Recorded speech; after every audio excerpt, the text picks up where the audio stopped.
showtime. Woo, woo. Woo, woo, woo, woo, woo, woo. Silent and profiling. Woo, woo,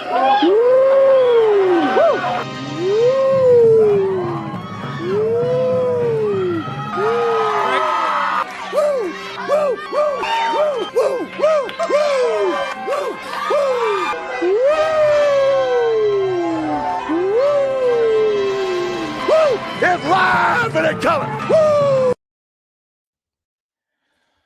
Welcome to the Mafia Sports Report on the Buffalo Fan Base Network. I'm your host, Tommy, to the highest degree, to the TOP from the 313. And by my side is my main man, my Toucan Sam, the one they call the Apex Man, Mr. Mikey. What's going on, brother? First off, I'm doing fantastic. However, I'd be doing better if the Raiders would stop kicking field goals and score freaking touchdowns. I know. They were up 17-0. It is now 17-7. You can't kick field goals to beat the Chiefs. Yes, and let me get to some real quick. Some people up in here already. The Angry Buffalo Sports Fan. Woo! Damn right, woo. Let's see here. The Wild, of course. Yeah. Let's see here. And Flores Morgan. Go Bills, go Andy Chang. Yes, Andy Chang, by the way, is our special guest. And if you don't know who Andy Chang FTW is, going way back to the second time Allen and the Bills kicked the Finns' ass, you may remember that the offense actually got off to an uncharacteristically slow start. That is, until Allen said "F it" and just decided to take off for over 40 yards. I'm pretty sure my jaw dropped to the ground when Allen ran past the 50-yard line because I had never seen a grazing pasture so wide in my entire life. It was so satisfying to see Allen just light up the Finns' defense, even though the play didn't yield a touchdown because Dable called a stupid-ass design run on 3rd and 9. Seriously? But we don't have to worry about him anymore. And Yo, that line at the end where he says, "Don't have to worry about that stupid ass call by Dable." Loved it, man. I loved it. And without further ado, let's bring the man on himself. Andy, what is going on, brother? Yo, Tommy, Mikey, thank you guys so much for having me on. I really appreciate it. No, man, we appreciate you coming on, man. So Andy, I know you probably have a lot of people that already know who you are, but for those who don't, tell us a little bit about yourself and how you became a Buffalo Bills fan and how your YouTube channel got going, man. Yeah, absolutely. So I don't know if you guys know, but I'm kind of a big deal on YouTube. I always like saying that. It's a huge joke, you know what I mean? Because I seriously don't have a ton of subscribers, but I definitely am a good small timer. And it's great. I love the questions, by the way. I love talking about how I became a fan. And the coolest thing is I actually didn't become a football fan until 2019. So Josh's second season. And because in 2018, I moved back to Buffalo because I was in the Coast Guard for a couple of years and I lived in Miami at the time. And then I was like, I really was thinking about getting my degree, my master's. So I was like, I would like to go back to Buffalo because that's where all my family lives. Everybody lives here in Buffalo. And so I said, I'm going to go back to Buffalo. And I, went through UB and stuff. And I just slowly started watching the games with my cousins. And they would explain to me. I'd be like, "Hey guys, so what's a touchdown again?" No, it wasn't that bad. They're like, "Well, Andy Chang, you did ask us about field goals." And I was like, "Yeah, I know, but I had some good questions and I had some bad questions." But I would just keep asking, "Hey, what's pass interference mean?" Or, "Hey, why did they throw that penalty flag?" And then, "What's this rule?" And then over the year, my knowledge just exploded. And by the time the Bills were facing the Steelers back in 2019, I was down in Florida visiting some friends, and I was repping the Mafia. I had my one Bills hat, and I didn't have any Bills swag at the time because I just didn't own anything. I just didn't think about it. So I had my one Bills hat, and I was repping the Bills down in Florida, which I thought was hilarious. And it just grew on me. I became a huge fan when Allen converted 4th and 1 against the Cowboys on Thanksgiving. That right there was he created a lot of fans with that conversion. Yeah. That's what I knew. I was like, this is him. He is him, he has it, he's got that fire in him that just says, I will do whatever it takes to make this team win. And I just love it, and so I just have been, avid Bills supporter, ever since then. And some people will be like, "Oh, well, you're kind of new age, you're bandwagon, you weren't there for the drought." And I'm like, yeah, that's true, but we need more newer fans, and it's great. Yeah. It's almost like when you have people that, went through years and years and years of struggle. And then you get some new guy who learns from those lessons and those mistakes. And now he doesn't have to go through them, or she doesn't have to go through them. That's how I look at it, as I didn't have to go through all that torment from like 2000 to like, or whatever, you know what I mean? I'm envious, brother. I'm envious you didn't have to go through that, and you get to enjoy the success, the golden ages of this Bills team, because it was rough. That's what they were saying, and wide right and all this stuff. I was like, oh my God, I couldn't imagine, you know what I mean? Like the pain, you're like, this is it. And then things just blow up again. So I always have this unusual optimism, like, oh yeah, the Bills are going to be fine. We're going to go in there. We're going to dominate. The Steelers ain't got nothing on us. And hey, look what happened. And I don't know if I answered the other question. So you asked how I became a Bills fan. Yeah, how did you get going on your YouTube? On YouTube. What made you do your YouTube page? Yeah, so I bought a course back in January of 2017 because there were these guys that had a pickup channel called Simple Pickup back in the day, and they would just show a bunch of guys dressed up and randomly go talk to girls. And I was like, hey, this is pretty funny. This is cool. And then they got serious and they were like, wait a minute, we could teach people how to become YouTubers. So I bought their course. It's called Jump Cut Academy. And I mean, it was a lot of money. It was like $2,000. And I was like, this is going to cost me so much. But I said, you know what? I want to become a YouTuber. These guys are the only ones I know who can teach me, that I know I can trust, because I'd followed them for years. So I got it. And I'll just tell you, it was slow. Like January 2017, I was going through the courses, but I mean, when I uploaded my first video, it was like just god awful, just like everybody's first video, but like really, really bad. Like I'll look back at it and just be like, did I make this? Like, did I really not have any idea what I was doing? And yeah, and the one thing they had us do was actually recreate a video that we liked. So there's this guy named Chani. He's a Vietnamese Chinese guy that does like Asian jokes and stuff. He did the D+ joke a long time ago, back when YouTube was first really getting going. And I was just like, okay, I'm going to recreate this B+ video. And like, he had like 1 million cuts in his video. And he like dresses up as a different character. So I literally had to dress up. And then halfway through, I was like, wait a minute. I should have just did all the lines for that one guy, so I didn't have to keep changing clothes every single scene. And it's just so ridiculous, like where you start and like all the things you just don't know. And so I started working on that. And then I just kind of just got out of it. You know what I mean? It's one of those things where YouTube is like this in and out kind of thing. Yep. And so I didn't get back into it until like right before the 2020 season started, because I started doing interviews where I was interviewing girls on relationships. And then I was like, okay, well, this is all right. But I really started getting into the Bills in 2020. And that's when Alan just took off. I mean, that was his exponential growth year. And so I was like, hey, the Bills are really big. I should start doing like interviews. And so I did one Bills Rams interview, and it didn't really do that well. It got like a couple hundred views, but it just wasn't, very popular, just because COVID was going on at that time. We were right in the middle of COVID. A lot of people didn't want to be like, around other people. So interviewing was very hard. So that's when I turned into the commentary, and I said, oh my gosh, people actually watch this video. I'm a newbie, right? Like I've only been watching the Bills for about a year and change. And yet people are like, dude, that was so great. That was so funny. And I'm like, are you talking about me? Like I literally could, and especially when the original gangsters are commenting saying, dude, I loved your video. That was everything to me. Cause to be able to touch the hearts of like people that have been fans for longer than I've been alive, I mean, that's huge, man. I'm 31 years old, and to have fans that have been watching the Bills since the 60s, I mean, to say that they like the content, I mean, it means so much. So that was a huge kind of motivator for me in the beginning, just to keep pumping out content. And I didn't really have my first breakthrough until January of 2021.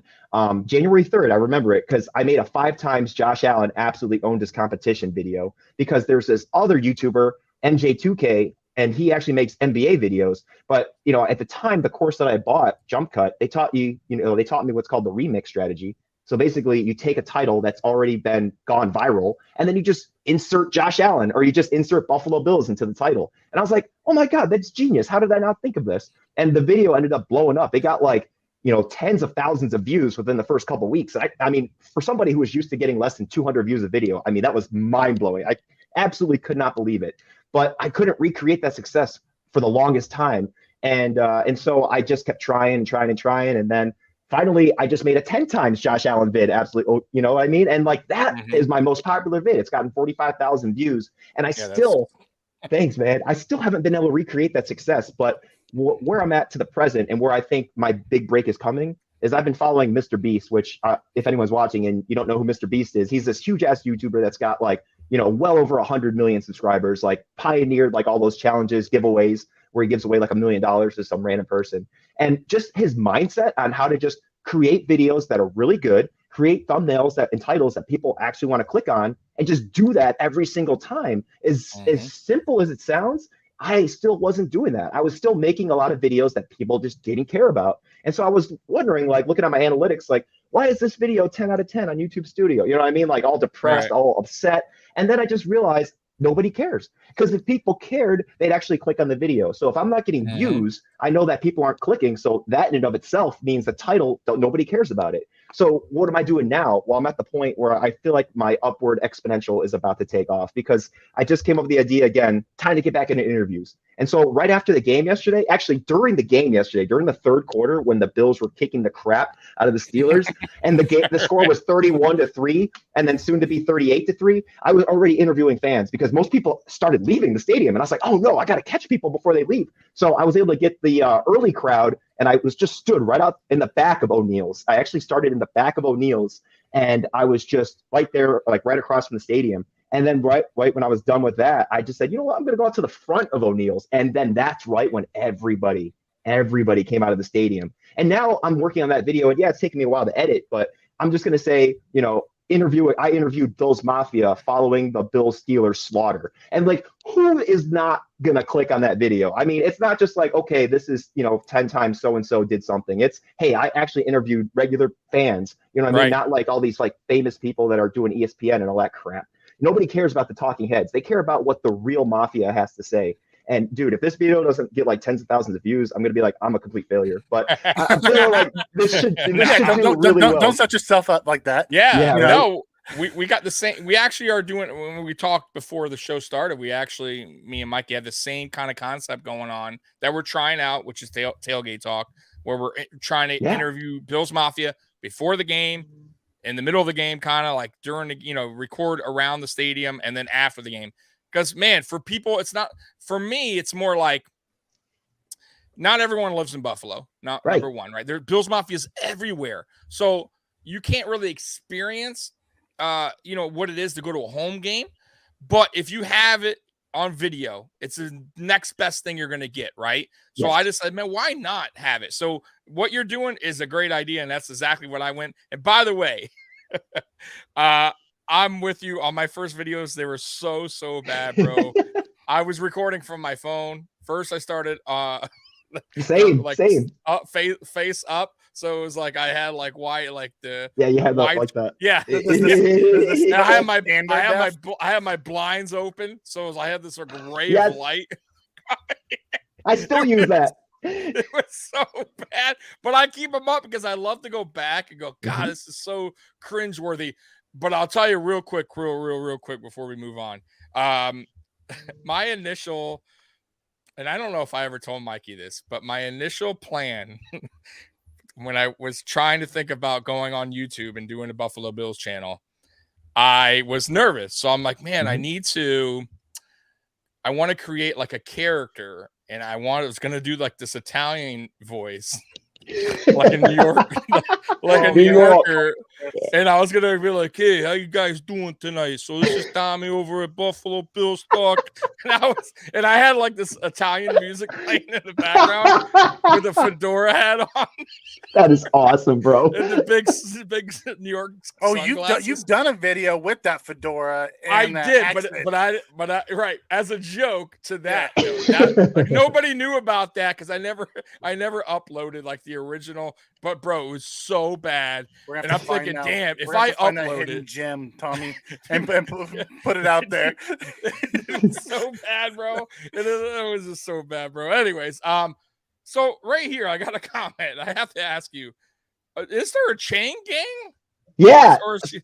So yeah, my buddy Flo, she goes by Flo, and she's like my biggest supporter on YouTube. Like seriously, like, you know, the only other one that tops her is Luis. You know, he's another huge Bills Mafia.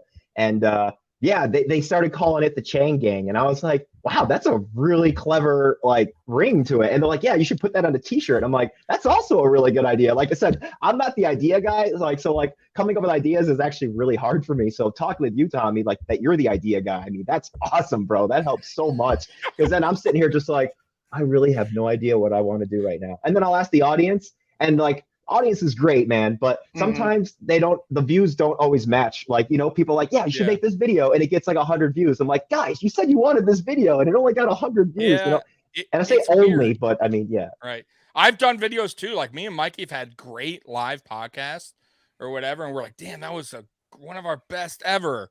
And we'll have like 30 views. And I'm like, what happened, bro? It's so good. The title and thumbnail, it seems so great. The content. I don't care about the title. The content. Yeah, content, man. Well, that's what I mean. Just in general, like, some shows, listen, we've had some bad, Mikey's had his days. I've had my days. But still, we've also had, like, I'm going to upload this video. It's going to be a banger. Yeah. And so I feel your pain, but I also see your hard work that you put into your YouTube channel, man. So thank you. Awesome job, bro. And obviously you got fans here because I'm seeing them in the chat. They're flooding. Yeah, they're flooding, man. Hell Chang Gang on Twitter. Let's get it going. So let's move on. Let's move on to the absolute demolishing of the Steelers. What did Mike Tomlin call it? We got smashed during his press conference. During his press conference, and that doesn't happen much to Mike Tomlin teams. Okay, right? What we did to them. Okay, that I expected them to play a little bit tougher. Yeah. And trust me, they tried. It wasn't like they didn't try. Like Mike Tomlin doesn't put a team out there. It's not going to put 100% effort in. It's just we were just the better team by like a mile. So I'll get with you, Andy. So you watched the game. What stuck out to you in that game? Yeah, thank you. Oh my God, I love being asked questions. I usually don't get asked questions, so it's like, oh my God, I get to talk about things. This is so exciting. So yeah, it's great because I had to go to church, right? So I do church from 12 to 1 every Sunday, and it sucks that they do a noon mass, but I have to go because I'm an usher there, so I just go. It's in St. Stanislaus. It's right there in downtown Buffalo, or right near downtown. And so I always have to come to the games late when it starts at 1. And so I'm like listening in the car, and like the NFL app, by the way, is terrible. I mean, not only is it 30 seconds behind the actual game, but it barely works when you're in like really like spotty service when you're driving. You know what I mean? It'll like one moment it'll be playing, the next it just cuts out. And so I'm just sitting there frustrated in traffic, like I need to get home so I can start watching the game. And when I finally started watching, I was like seeing like the beginning where the Bills were like still, I mean, like I said, for the Bills to like have any sort of drops, like that is just like outrageous to me at this point. You know what I mean? I'm just like, how did they drop this? So I was seeing that happening. I'm like, guys, no, don't let this happen. And this was when the Bills were up 7-3. And then I just saw that Davis touchdown, and then I saw that Diggs touchdown, and then I saw the second Davis. You know what I mean? I just saw all these touchdowns, and I'm like, that's the Bills that I remember seeing. And it was just awesome. I mean, I knew that the Bills were going to win. I mean, we knew it, but I didn't know that they were going to dominate the way that they did. Like, I thought the Steelers defense was going to put up more of a fight. But I didn't expect us to just completely blow them out 38-3. Like that really was another statement right there. And that's where I differ with you, Andy. They had Levi Wallace. We watched Levi Wallace for 4 years get abused in Buffalo. And he was their number one corner. I knew we were going to demolish them. Levi Wallace was playing for them. We predicted very close scores. I think Mikey had it 38-17. Yeah, I gave their offense too much credit. And I did too. I had it 34-13. So I did too. I mean, we were close though. I'm not going to complain too much, but I thought they would put up, because it's the way the Buffalo Bills have been playing lately. They usually give up an early touchdown. Yeah. Right. Yep. And then they start to get in a rhythm on defense, right? They start to, they make their Frazier Frazier makes his adjustments. Okay, you're going to do this. Okay. All right, cool. You got your first. All right, now, because I think, if I'm not mistaken, the Bills haven't allowed a touchdown in the third quarter, correct, Mikey? Nope. Correct, yeah. Correct. Scoreless. Everyone is scoreless against us. They've given up 7 points in the second half through 5 games. Right. So what does that tell you? That tells you a lot of adjustments have been made throughout the game, and Frazier is doing one hell of a job, and the players as well. So, yeah, man, unbelievable game. A lot of people that stood out in that game. Mikey, we'll get to you. So the standouts that really stood out to you, Mikey, on that game? To me, I mean, obviously, it's hard not to start with Josh Allen, who's just set a career high. I mean, he had 350 yards and 4 touchdowns in the first half.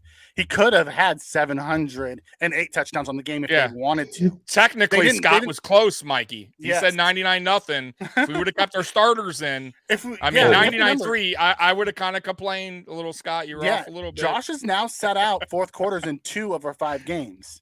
So I'll start with the passing offense. Josh, Gabe's long touchdowns. He had 3 catches and 170 yards and 2 touchdowns. Diggs was still the standard Diggs game. And, 8 catches, 100 and something yards and a touchdown. Yep. Typical Shakir was my big one. Khalil Shakir. We've been talking about him since he was drafted. You saw the highlights of him. And then the other big one is our D-line. They are so nasty. Because it doesn't matter who's in the secondary right now. It doesn't matter, like we saw without Edmonds at linebacker. Now we will need them against better teams, but against these middle teams or below average teams, like our backups are better than a lot of their starters. Yeah, and that D line is creating so much havoc that we're able to get away with it at this point. Like we've outscored I think I saw a stat. It was like we've outscored someone like 162 to 40 something on the year. It's freaking insane. Yeah. That D line is nasty. Dallas, you ain't lying. He would have definitely hit 500. Absolutely. At least another touchdown, which he almost had one. He should have had because it wasn't for the fumbled away. Yeah. Right. Oh God. Yeah. Who was that? That was the backup tight end. Tight end. Quentin Morris. Yeah. Quentin Morris. It happens. At that time, Scott coming in, Singletary averaged 7 yards a carry. Feed him. I agree. So on that, so Singletary actually had a very good game to Scott's credit. It just I think this carries. Is the way. Yeah, this is the way it's gonna go. Me and Mikey talked about this after the game, post game. Listen, they are a pass to open up the run team. That's it, to open up the run game. I mean, I hope the only thing I hope for is they start running a little bit more as the game gets going, because that's when defenses they're playing back for sure for the pass. Now you can sneak in some more runs like the James Cook, just not up the gut. Just not up the gut. Right. Yeah. Go to the side. Exactly. But Singletary for sure needs to get at least 13 carries. I mean, give him more than 6, man. Like, he deserves it. But listen, I don't care. Either way, if we're winning like this, it is what it is. Like, I really don't care. But I want to see it. You know what I mean? As long as we're winning, I'm good, but I do want to see the running game going. Share the workload, Yeah, exactly. So speaking of Khalil Shakir, Mikey, 100%. And we're going to get to that CMC rumor. Shakir, man, we talked about this, Mikey, me and you, off season, a lot of chatter, how he's doing in camp. Once again, he comes out in preseason. He lives up to that chatter, which doesn't happen all the time. We talk about this all the time. There's a lot of players that get love and look at this guy. He's getting all this, making all the catches in camp. Preseason comes, he's terrible, or he's fumbling, or he doesn't get to see the right. He gets cut, and we're like, ugh. So like, there goes that That's guy. The old Bills, right? That's the old Bills, right? Like, we're holding hope for the 7th round. Our Nathan Peterman's preseason MVP. Oh God, Nathan right? Duke Williams, dude. Yeah, So like, it happens, right? But the guy came out preseason. Me and Mike did, damn, like, this guy is doing exactly what they said. And then we're like, oh, he didn't get the start, which we understood. Crowder is the vet, and I thought Crowder didn't play bad. He didn't. I didn't think he played great, but I thought he was good. And then he broke his ankle. And then listen, guys step in, they get an opportunity, and I think Khalil Shakir Isaiah Hodgins this week too, right? Exactly. But Khalil Shakir, I think, will be. I don't think Isaiah Hodgins will get as much playing time moving forward as Khalil Shakir, but it's good to see for the future, for like, I'll say next season, right? Like, when we need somebody, maybe he'll make that next step even more. He'll take over Kumro's spot. Exactly. So, but for right now, I think the coaching staff, I think the office, I think Ken Dorsey, they're starting to see Shakir is the real deal. that he can be trusted out there. He had the one drop, but he made up for it right after. And scored a touchdown. And made a phenomenal catch that not really many people catch talk and about. Run. No, I'm talking about the between three guys. Between three guys. Like, I think that was the most phenomenal catch, because if you're going to drop a ball there, it's that one. You have three. That's a dangerous throw, number one, right? It wasn't even two guys, three dudes there, and he still made a phenomenal catch and acting like it was nothing. Went back to the huddle. So you got, that guy. My favorite though. Returns. Yeah, my favorite was that catch and run, because that's what we don't have in our 100%. Offense right now. Yeah. Mm-hmm. You know, he takes that 4 or 5 yard out and turn it into 25 yards. Yeah. I agree. The yak was always a problem. Or it's been a problem the last few seasons. And with a player like that, you could see that go up. Because he's showing it, man. He's showing the yak. Who else finally? James Cook. Yeah. So let's talk James Cook. So James Cook finally showed up. He had a nice run towards the end of the game when the Steelers were tired, getting beat up, expecting pass probably at that point. And James Cook had a nice run, showed his speed, showed what he did at Georgia. This is a good sign for him moving forward. Maybe something that finally he got that, what's the word I'm looking for? That monkey off his back. That monkey off his back. Yeah, exactly. That weight off his shoulders, whatever you want to call it. And maybe now, okay, you got your first touchdown. You got your first really positive big yards. You think Ken Dorsey is now going to say, okay, you got that over with. Let's start using him a little bit more in the offense. What do you think? I'm going to start with Andy first. What do you think about that? Yeah, I mean, so it's sad because I was interviewing people, so I didn't get to see Cook's actual touchdown until I got to see the highlights. But I mean, oh my gosh, what a baller. And what's so crazy is that I thought originally, because Cook hadn't been doing well at all so far this season. You know what I mean? He had that fumble, and of course everyone's probably going to fumble their first carry. You know what I mean? Like, he had to get that out of the way against the Rams. It happens. But yeah, it happens. But he just wasn't putting out the numbers that I was expecting to see, and probably what a lot of people were. But, again, if Big Baller Bean drafted him, he's got to have, he sees something in the guy. So he's like, all right, well, we picked this guy in the second round for a reason. And now he's showing up. And again, he's got his older brother, and he knows what he's doing, and he just needed to get that under his belt. I feel like he just needed a couple games, just like Shakir, needed a couple games, really get into the swing of things. Elam, same thing. I know we'll probably talk about him too. And it's just, building and building and building. And I'd love to see Cook, because that's what we got him, right? We got him so that we had that fast runner who could improve the yak. And you know what I mean? He can actually be utilized to his fullest potential, because now they've seen it in action. They're like, hey, this guy can actually perform. So let's keep using him. And then that'll help out Singletary. That'll really help out Allen. And it just keeps building up from there. Yep. Mikey, what you think, man? James Cook. No, I think Andy nailed it, really.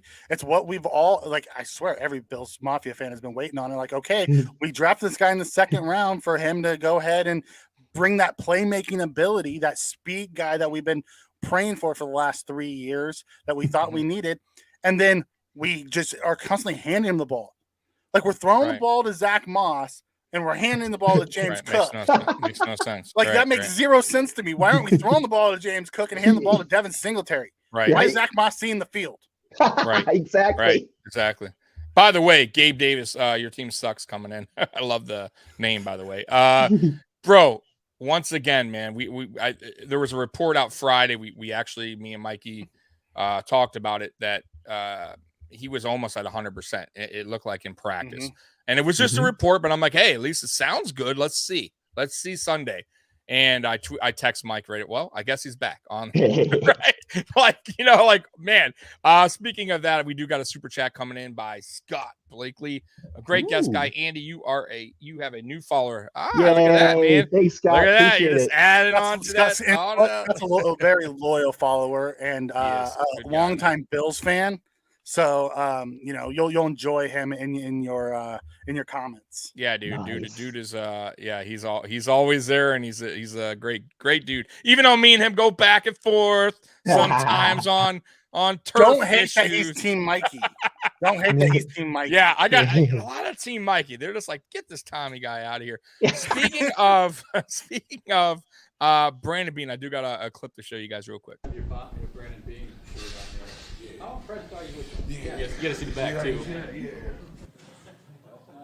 He's the guy, man. And when you're down like starters that we have, when you're down so many starters, and you get your core guys to come in and play the way they played today, man, that shows you that being in the front office, they put together a great team, man. Bro, how many, like, honestly, guys, honestly, how many players for any sport, baseball, football, right, basketball, do players wear their GM Zero. on a shirt? Right. I've never seen that. How many I've never- GMs have a monogram or a big baller bean that's Right? used by the talking Exactly. heads and of the players? Bro, like, I saw that. By the way, I found it on Etsy. I ordered it. I had to. Ooh. It's like Send me the link. $35. I'm good with it. I want it, so I ordered it. Even though I'm broke, but I need that shirt. It's coming in. But I had to have it. In the back is funny. I think it says like drafted, signed for Vaughn, and traded for Diggs. It's a cool shirt, man. And by the way, Von Miller, if you notice, that dude wears a different throwback shirt every game. Yeah. He had Thurman Thomas a week before, I believe. He had Bruce Smith or Jim Kelly the week before, something like. But he's wearing Buffalo like these, and he's making them. I think that's his brand or something. Yeah. So cool, man. Super cool. We got a Did you notice? Did you also notice that Stephon Diggs does the same thing with cleats? Yeah, he does. Yeah, love it. Forrest Morgan coming in. Andychangftw is almost Buffalo boy. Great Bills fan though. So he's almost her Buffalo boy. Almost. Oh, you're getting there. You're getting there. Almost like my best friend. She's my best friend, but I don't know if I'm her best friend. Yep, I've never seen a shirt like that.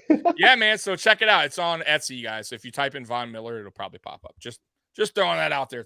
They have a whole bunch now. You know what? I'm going to tell you right now. Whoever's making those are going to make big money because obviously they're not Von Millers or probably some right? making money, but nobody cares. It is. I want it, so I don't care where it's coming from. But anyways, I do want to get on the Christian McCaffrey rumors. Mikey, I sent you the tweet earlier about the rumors coming in. I think it's phony baloney. Not phony baloney. I just think it's all talk to get hyperbole. Clickbait, whatever you want to call it. But what do you feel anyways? Let's just talk about it, even though it's a pointless conversation. Let's just break this down. In theory, Christian McCaffrey makes us a more dangerous team. He's one of the best run pass catching duo backs in football. But here's my problem. If we make the deal for Christian McCaffrey from a Bills fan standpoint, would I be happy? Yes.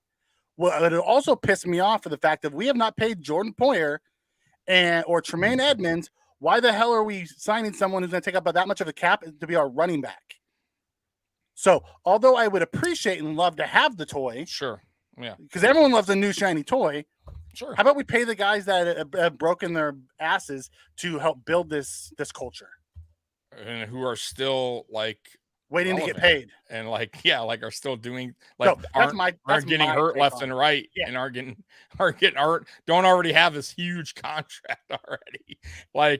Anyways, Andy, what's your thoughts? Now tell me, you want to trade for him and then pay Poyer and them? Give me the toy all day long. Right. Andy, your thoughts? What do you think? What do you feel about that? Who's Christian McCaffrey again? No, I'm just joking.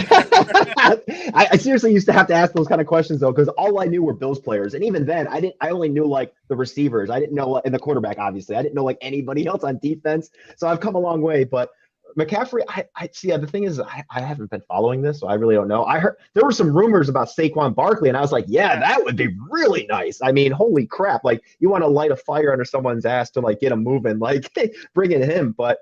I was just looking up his stats and stuff like that on ESPN. He's the 17th leading rusher right now in the NFL. So obviously he's, pretty good and shit, but, I just don't know. You know what I mean? Like you guys said, if they're just kind of just doing it for talk, you know what I mean? Not really. I think it's clickbait for whoever brung that out just to get their, because random guy says, I have sources. First of all, my number one pet peeve with Brandon Beane is he doesn't do in-season trades. It's very rare.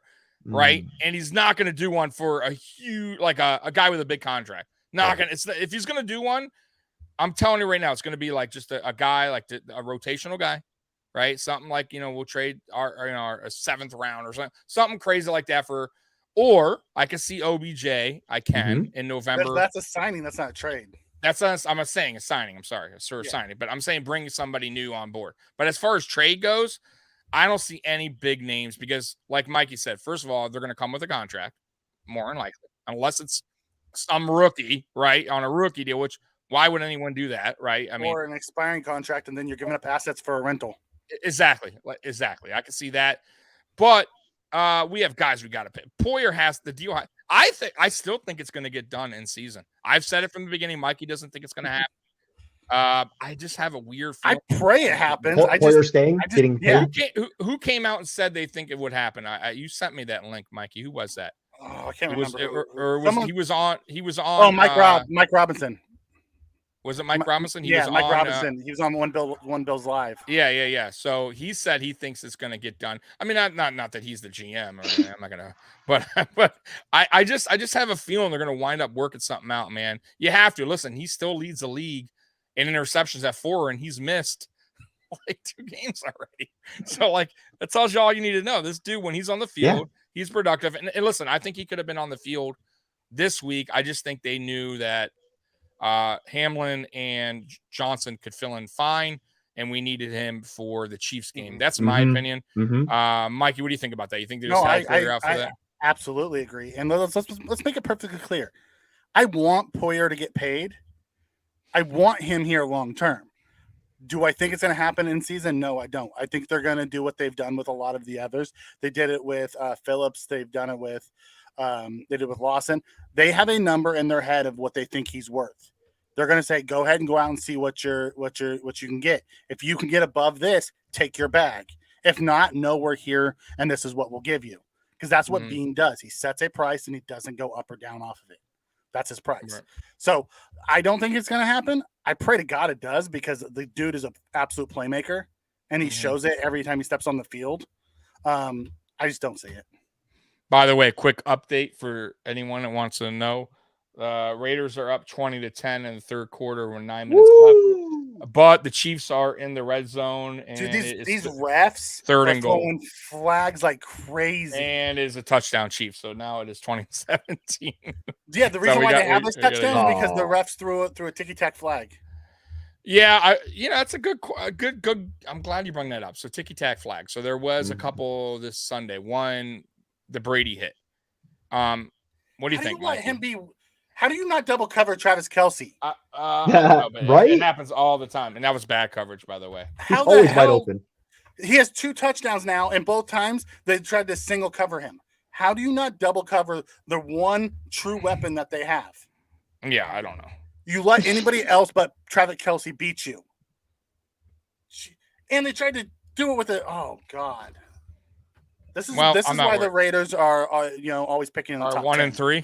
Raiders gonna Raider. Yeah, Raiders are gonna Raider. Yeah, 1-3. Yeah. 1-4. So Mikey, I was asking about the Brady thing. Did you see that or no?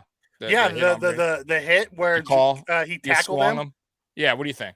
Bullshit. Brady was moving away from him. What was he supposed to do? It was a normal tackle. That happens every week. Brady got the flag because he's Brady. What do you like? I don't understand. It's not flag football. And listen, if that happened to Allen, we got the flag, I'd be like, we had something like that. Finally, with the Ravens, we did.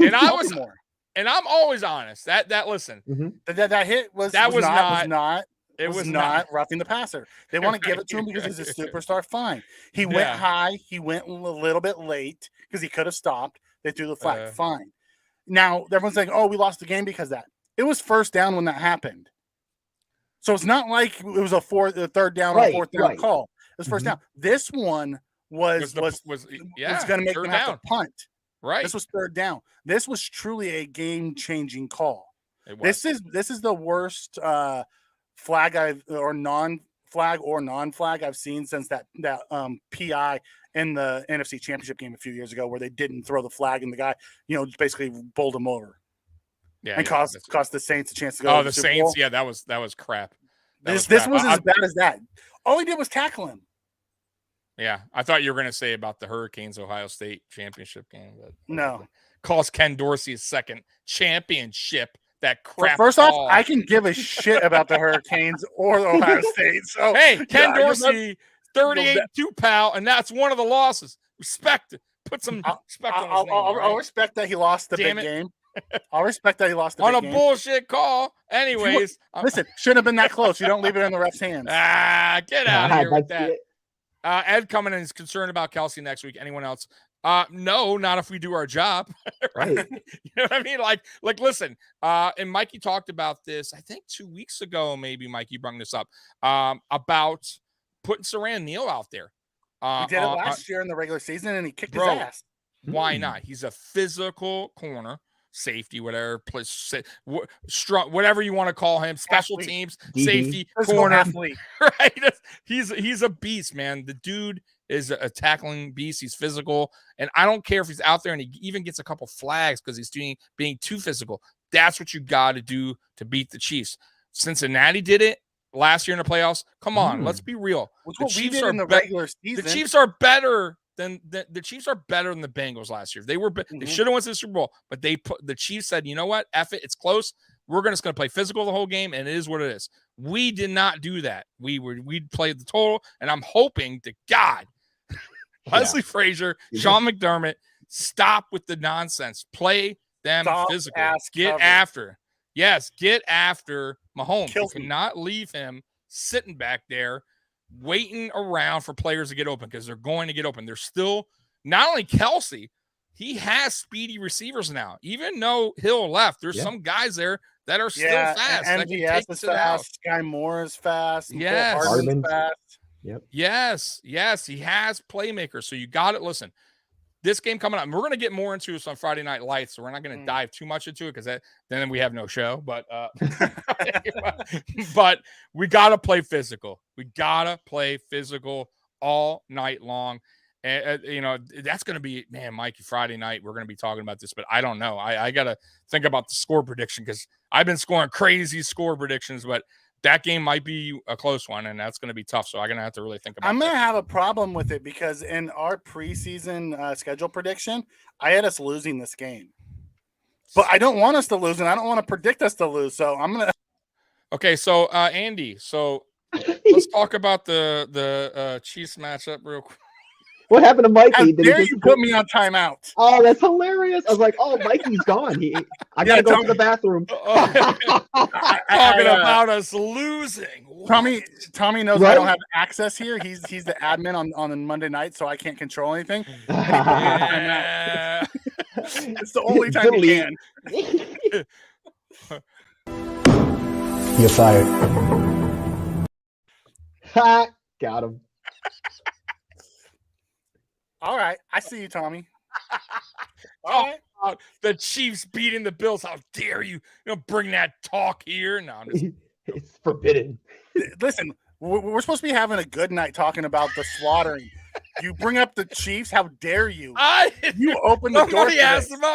Somebody asked about Kelsey. Okay. Okay. The words came out of your mouth. Oh my God, man! It's the only reason I'm bringing it up. Okay, so. I just want to see Mahomes get sacked and get a pick six on him. Like that would just make my night so much. Because nobody seems to be able to sack him. So if he actually can get sacked, by the Von Raiders Miller, the Raiders are getting after him. So at least early, I haven't been paying attention because I'm not on here, but me, they were getting after him early. Chandler Jones and what's the other guy for the Raiders that's really good?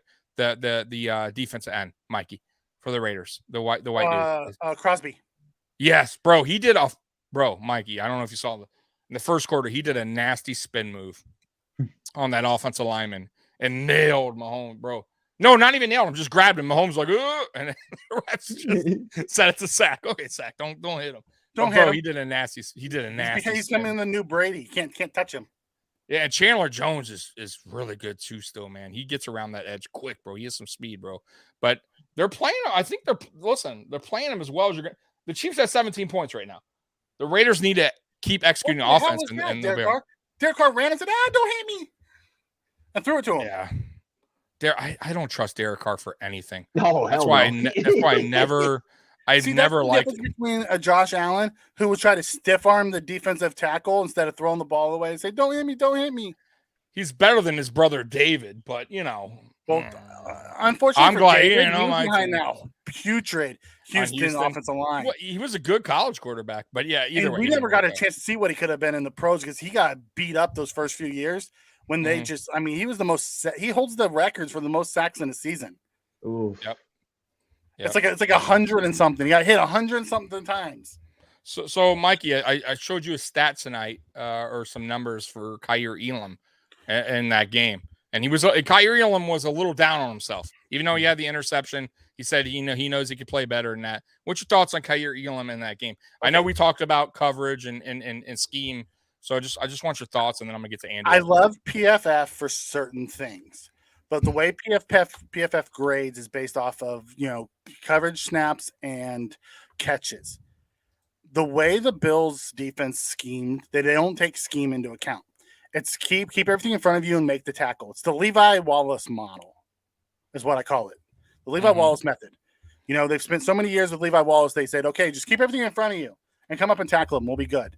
We're betting that you're going to make a mistake before we make a mistake, and you're going to have to punt, or we're just not going to let you in. You're going to have to kick field goals, and our offense will beat your defense. So. Although I think he had some coverage breakdowns, because he did get turned around a few times, he played a solid game and he had a pick. Like, is he going to be perfect? No. And I told you this in text. His main struggles this year remind me so much of Trey White's rookie year struggles. Like the little things. Trey didn't get beat deep. He gave up those short intermediate routes as he learned the concepts of zone. Kaiir Elam is coming from a college system where he played press man all the time. He didn't play any zone, so he doesn't know all these concepts. So all these things, he started learning them in March or April or May or whenever it was we drafted him. So you're telling me, he's going to be a master come week 5 of the regular season of zone concept? No, he's not. He's going to get better and better as games go. He's going to give up catches. I'll tell you one thing, he's a hell of a lot better now than Levi Wallace ever was. Yeah, no, or totally any agree. other of our CB2s at this point. I totally agree. Yep. What's your thoughts on Kaiir, Andy?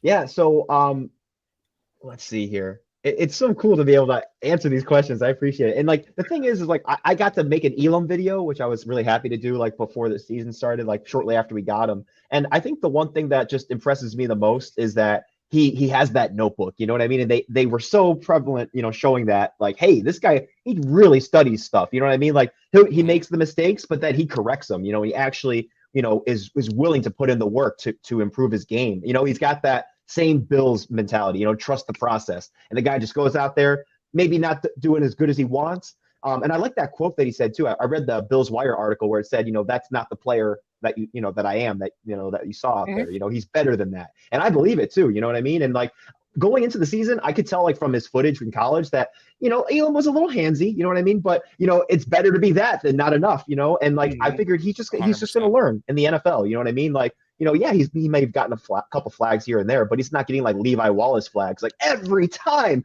pass interference happened against the Bills, guess who it was? Levi Wallace. It really seemed that way to me. And I was like, bro, like, don't you know how to play this game? But with Elam, I don't really worry about that because, first overall, first pick for the Bills, this draft. And, the guy just has heart, you know what I mean? He's got that work ethic. So I have no doubt that he's just going to, just keep exponentially growing every single week. And it's just a matter of time now. Yeah. And when we talk about handsy, because you talked a little bit about it at the beginning where he gets handsy. That's what press man coverage is. And in college, especially in college, you get away with that stuff more than you do in the NFL. Right. So coming in, it's the reason why when we did our draft prep originally, I never had Elam on the radar because he didn't play zone, and that's what we mainly are. It's a Sean McDermott and Leslie Frazier defense is a zone. So I thought more along the Clemson corner. Booth, I thought he would have been a good fit, and a couple others. McDuffie out of Washington I thought was gonna be a good fit. But then once I started learning about Elam, first bloodline. Let's talk about bloodline. His dad was an undrafted free agent who stuck around the NFL for 12 years. His uncle Matt was a first round pick who stuck around the NFL for 12 years. The kid grew up breathing the NFL. Now look at the other bloodlines that are in the NFL. Winfield Jr., stud safety. Surtain, was a rookie of the year. Asante Samuel Jr. is one of the top. So you start looking at these bloodlines. and you see how fast they grow. It's because they grew up in it. They understand the business and the technique and the work, how to work. Most of these rookies who come in don't have that work ethic or need to learn it. Like, look at Josh Allen. When he came in, he didn't have great coaches. He went to a small high school, to a junior college, to 2 years at a Division II college, and then had to learn in the pros. That's when he got his first real pro coaching. And then you saw how he did. I got to ask you this because it's a weird comment, and maybe it's because that goes to you kicking me out. Andy said, he had to go pee. Oh, okay, No. okay. Unless that's something else. I actually, as embarrassing as it is, like on my live stream yesterday when I was using my phone, because I finally learned how to live stream on my phone, I took a piss while I was live streaming. I didn't show anything inappropriate, but people just did not like it. And I was like, guys, you know me, I'm Andychangftw. I do stuff like that. It's funny, ha. But now that I have to explain the joke, it's not funny anymore. So yeah, it was one of those I things. knew there was something to it. If you have to explain it, you kind of loses its humor. Yeah, exactly.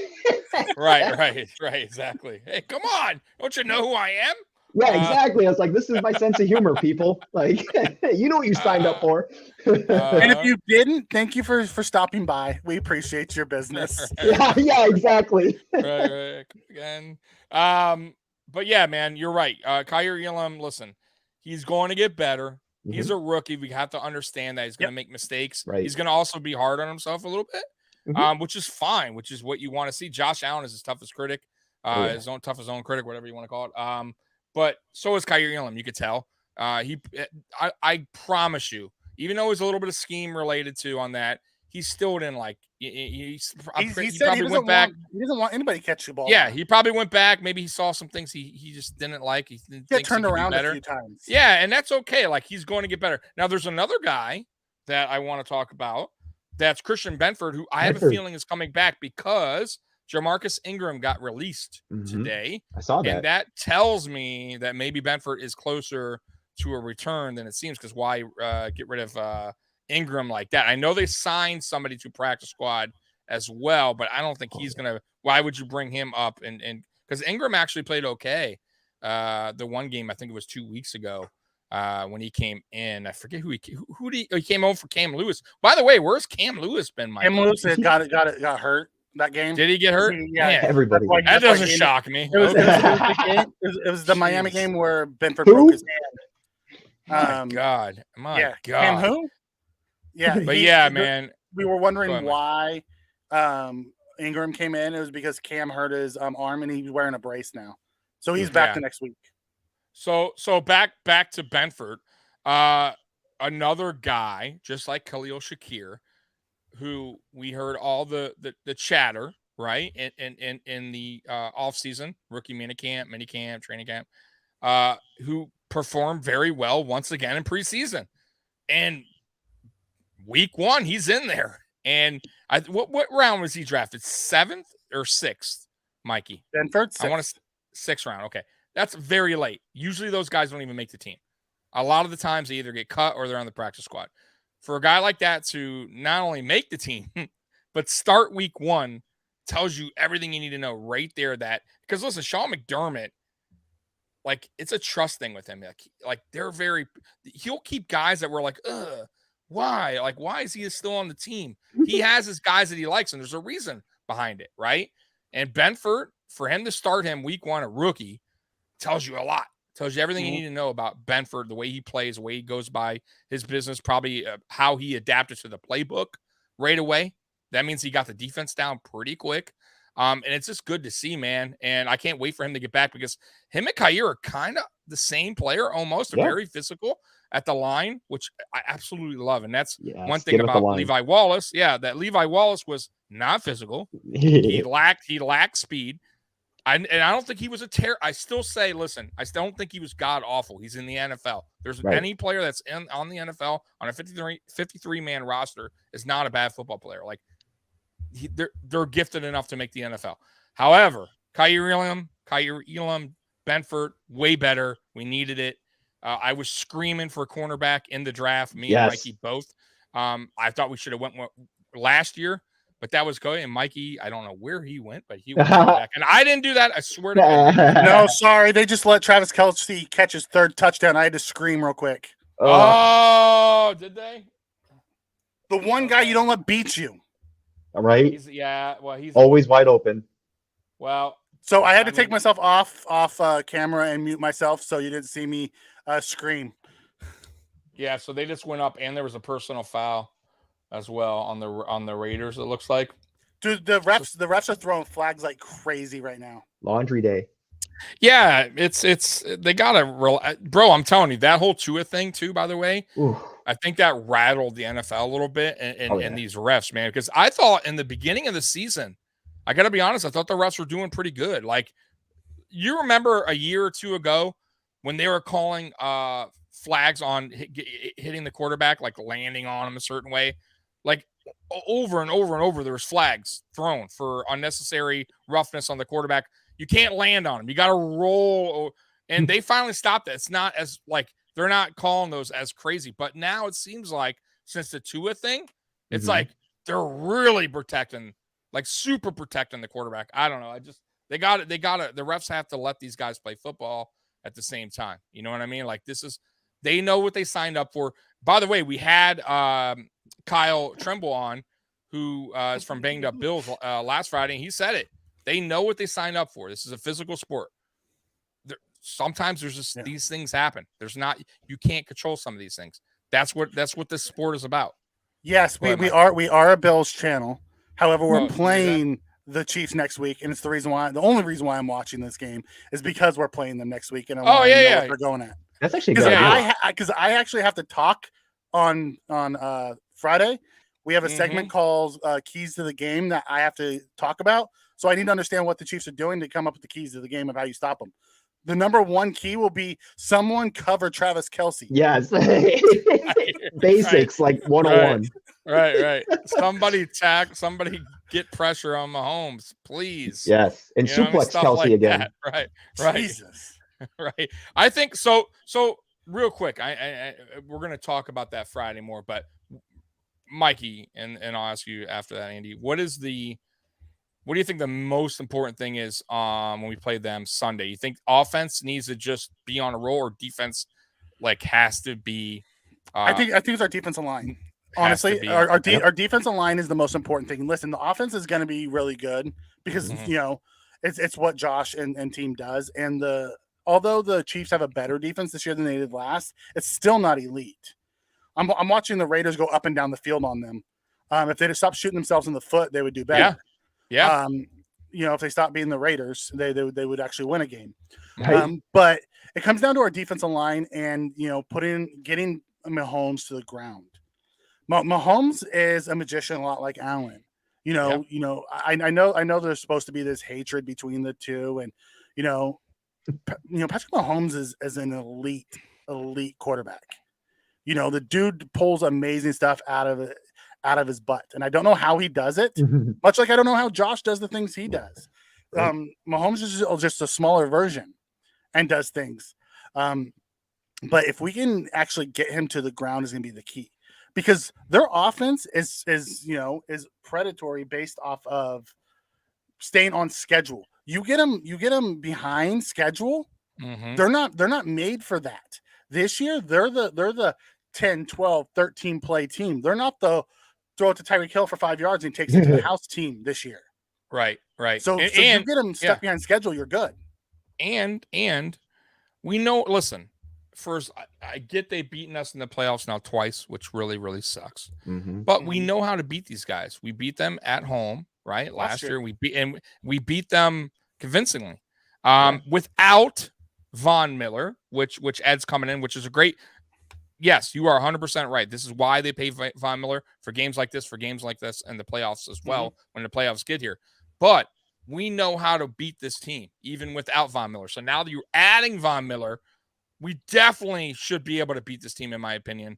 Like I said, I'm not going to get too much more into it because I'm going to take away from the Friday show. But I have confidence in this team. I do. I have confidence in Leslie Frazier. And by the way, what a phenomenal job Leslie Frazier has done since he's been here. I got and this season he's already proven that he is the best, if not one of the best defensive coordinators. How he doesn't have another head coaching job yet, I don't know. If he doesn't get one this offseason, there's something seriously wrong. And I said that last year, but I'll say, okay, fine. We lost against Chiefs. Maybe they're holding that against them, which I believe they did. Mm-hmm. Okay. But this year, I'm telling you, man, if we continue the way we're continuing and this defense continue to be number one across the board, they come on. You got to give this guy a chance and a job. And kudos, by the way, to the guy I just don't like, Brian Dable, who does have his team. I didn't like some of his play calls. Yeah. Right. So let me rephrase that. I thought he got a little bit too much credit for Josh Allen. Oh yeah. Okay. I thought Josh Allen helped him more than he helped him as far as career wise goes. 1, 2, I just felt like Dable held us back a little bit because he was so stingy about his play calling, right? So he had a game plan. He was going to stick with it, and he didn't do what Dorsey has been doing this year so far, and that is adjustments during a game. Dable would not do that, and that's why we got stuck sometimes. Yeah. And it frustrated the hell out of me. But listen, he earned his job there, and he brung and him and the GM, that are both from Buffalo, by the way, they obviously went to New York, and they're bringing a whole different attitude there. And good for them, man. Good for New York fans, because they've been sucky for so long. And listen, I never wished them bad. I just wanted us. I just wished I was happy for the change is all. You know what I mean? Mm-hmm. I didn't wish him bad. And hey, he's 4-1. I got to. You also have been waiting for Dorsey for a couple years now. Forever. I have been. I've been calling Dorsey's name for 2 seasons. You wanted us to give Dorsey the job, but it wasn't just. But it wasn't just me though. Dorsey's name was thrown out there in a lot of different. You were afraid we were going to lose him. I was, because it was heating up that New York was supposedly wanting. New York would have. I know it was down to New York and us, but he was smart. Obviously, you're going to go with Josh Allen. Yeah, exactly. Right? Or like that would be honestly, that could have been a career killer. Well, it's not even just Josh Allen. You don't know. You had Josh Allen. The whole team in general. Yeah, the team was already made for you.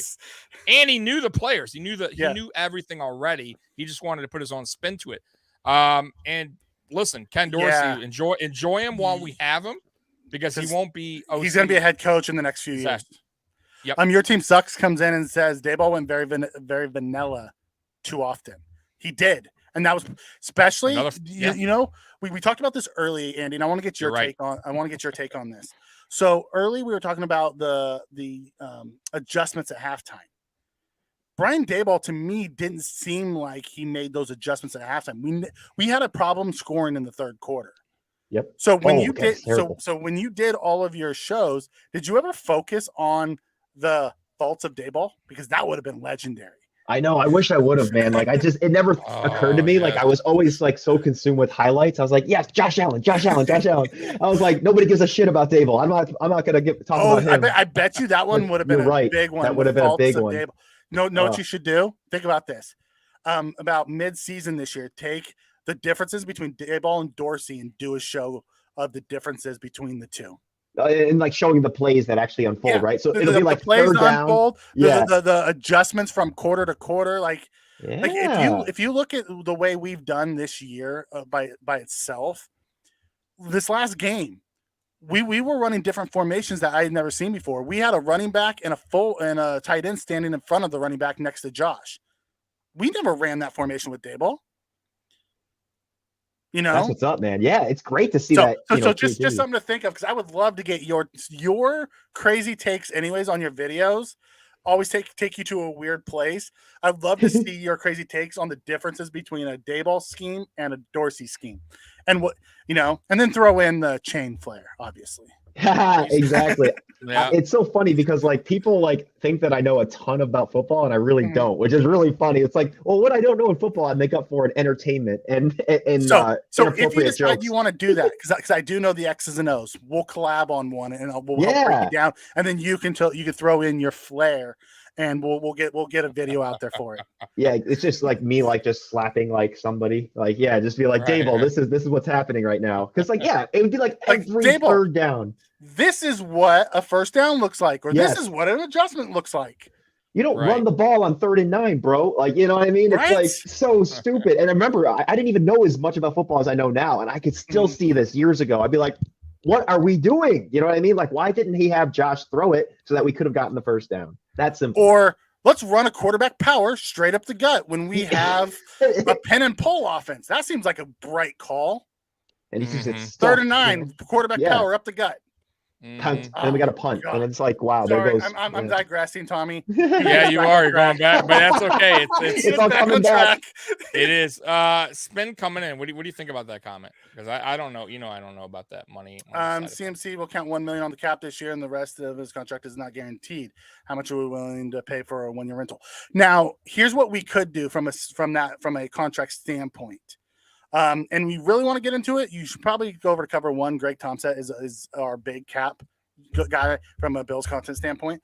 But what we could do is play the $1 million this year. So maybe you send out a 2nd round pick, right, to get him for the $1 million. Then we could rework his contract, give him some guarantee, and put some void years at the end to spread that money out to bring his cap number down next year. And maybe that frees up money to be able to keep CMC, pay Poyer, and Edmonds. There is a way to do that because you have a $25 million coupon in Josh Allen by just converting his base salary to bonus. So you give him a $25 million check today. You take that $25 million, you break it up over the remaining years of his contract, and it's like $5 million a year. And then that you have $25 million off your books for this year. And By then the way, use that money. Does anybody know? Oh wow! Does anybody know if Gabe Davis got the "You Got Moss"? Did anyone? Does anyone? I made it. I made it. I said "You Got Moss," but I mean that was deserving of one. We're here because that was. I didn't even realize until I watched it. Until I watched it back again. Really, what happened in that play? So he had it initially, and I think he went to go make sure he secured the catch with his other hand. By doing that, Fitzpatrick, it's almost like he stole it from him. Yeah, it's almost like he was handing it to him.